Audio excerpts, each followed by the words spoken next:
Time and time again, throughout the past several decades, North American governments have intervened in an attempt to improve the social and economic life of their people. Yet, even with all their efforts, social and economic problems are still abundant on a massive scale.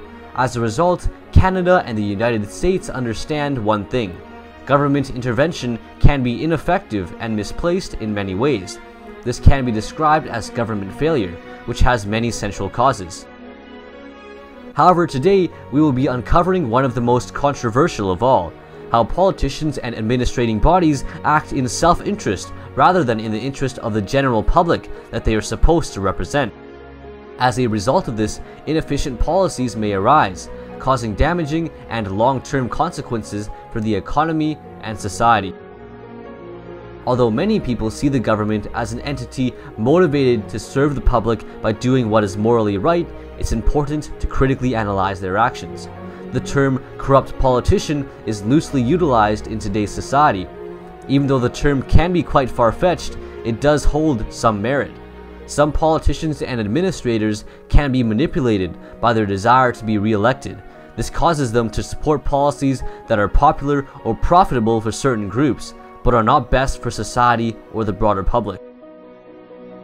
The issue of ineffective policies and a weakening economy then lies by how political parties are persuaded by special interest groups who only desire to further their own ambitions. If a political party is influenced enough to create policies to benefit a specific group of people, it's likely that the general public will suffer the consequences. For example, promising to boost the level of welfare in order to secure more votes in an election without a proper cost-benefit analysis can have devastating effects. Even though citizens who rely on welfare may see positives, many more citizens can suffer from weaker government services or higher taxes. In policies such as this, it's essential that all aspects are examined, but self-interest clouds that aspect.